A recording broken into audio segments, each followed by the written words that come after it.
நமச்சிவாய். உலகம் முழுவதும் வாழக்கூடிய நண்பு பக்தர்களே, ஆடி மாத ராசி பலன். இந்த ஆடி மாசத்தை பொறுத்தவரையில் முதல் ராசிக்கு அதிபதியாக இருக்கக்கூடிய அங்காரகன் செவ்வாய் பகவான் சிம்மத்தில் சூரியனுடைய வீட்டில் கேதுவோடு இணைகிறார். பொதுவாக இங்கே செவ்வாய் கேது தொடர்பு ஏற்படுகிறது. அதே போல் சூரியன் சந்திரனுடைய வீடாக இருக்கக்கூடிய கடகத்தில் இந்த மாதம் முழுவதும் ஆடி மாதம் முழுவதும் சூரியன் சந்திரனுடைய வீட்டில் கடகத்தில் சஞ்சாரம் செய்கிறார்.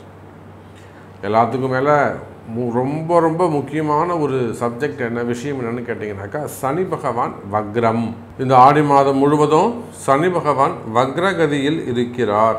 அதே போல் ரிஷபத்தில் சுக்கிரன். அப்போ காலபுருஷனுக்கு 5வது வீட்டில் இருக்கக்கூடிய அந்த செவ்வாய் கேது தொடர்பு. இந்த செவ்வாய் கேது தொடர்பு இருக்கும் வரையில் மிகப்பெரிய அரசியல் கலகங்கள் ஏற்படும். கலகம்னா இல்லாததை இருக்கிற மாதிரி நம்புறது, இல்லை நம்புற மாதிரி நடிக்கிறது. அப்போ கிரகங்கள் அது தங்களுடைய பணியை சிறப்பாக செய்கிறது.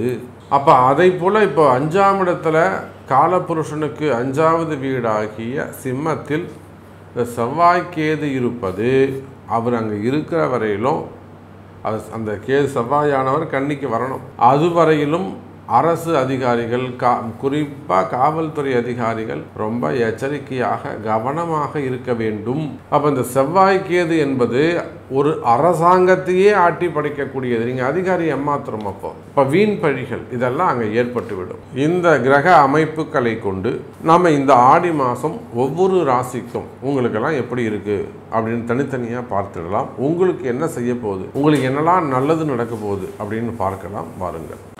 அன்பார்ந்த கும்பராசி அன்பர்களே, இந்த ஆடி மாதத்தை பொறுத்தவரையில் கும்பராசி அன்பர்களே அற்புதமான கால நேரம். ராசிநாதன் சனி பகவான் ராசிக்கு 2வது வீட்டில் வக்ரகதியில் அமைந்திருக்கிறார். பொதுவாக கும்பராசினியர்களே அடுத்து வரக்கூடிய 6 மாத காலம் உங்களுக்கு சிறப்பான காலமாக அமையப்போகுது. கிட்டத்தட்ட ஒரு 150 நாட்கள் இந்த 7.5 சனி, அதாவது பாத சனி நடக்குது இல்லையா? அப்போ உங்களுக்கு இப்போ கும்பராசிக்கு என்னங்க, பாத சனி நடந்துகிட்டு இருக்கு. வாக்கிய பிரகாரம் ஜென்ம சனி நடக்குது. அது எதுவாக இருந்தாலும், நீங்கள் வாக்கிய பஞ்சாங்கமாக இருந்தாலும் திருக்கணிதமாக இருந்தாலும், நவம்பர் 29ஆம் தேதி வரையிலும் கும்பராசி என்பர்களுக்கு சனியால் எந்த தொந்தரவும் கிடையாது. பாருங்க, இதை கேட்கறதுக்கே சந்தோஷமா இருக்கு. சனி பகவானால ஒரு நல்லது நடக்கும்னு அது பேசும்போதே மகிழ்ச்சியா இருக்கு. ஏன்னா உங்க ராசிநாதன் சனி பகவான் வக்ரகதியில் இருக்கிறார்.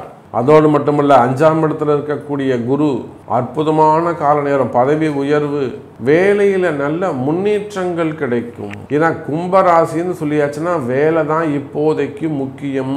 நான் எப்பொழுதுமே சொல்வதுண்டு, வேலையில் நீங்கள் கவனமாக இருக்க வேண்டும் கும்பராசி அன்பர்களே. ஆனால் பாருங்க, இந்த ஆடி மாசத்தை பொறுத்தவரையில் கும்பராசி அன்பர்களே வேலை சிறப்பானதாக இருக்கும். வேலையில் நல்ல முன்னேற்றங்கள், இடமாற்றங்கள், வளர்ச்சி, வருமானம் கைகூடும். புதிய பதவிகள் உங்களை வந்து சேரும். கடன் பிரச்சனைகள் படிப்படியாக குறையும். ஒரே வரியில் சொல்ல வேண்டும் என்று சொன்னால், கும்பராசி என்பர்களே, நீங்கள் எந்த தொழில் செய்பவராக இருந்தாலும் லாபம், ப்ராஃபிட் இன்க்ரீஸ் ஆகக்கூடிய அற்புதமான மாதமாக இந்த மாதம் அமைகிறது என்பதை சொல்லிக்கொண்டு, உங்களுக்கு என்ன கேள்வி, நீங்கள் என்ன செய்றீங்க, உங்களுக்கு என்ன நடக்கணும் என்பதை உங்கள் பிறப்பு ஜாதகம்தான் தீர்மானிக்கும் என்பதை சொல்லிக்கொண்டு மீண்டும் ஒரு அற்புதமான பதிவில் சந்திக்கிறேன். நன்றி, நமச்சிவாயம். ஜெய் வராகி, ஜெய் ஜெய் வராகி.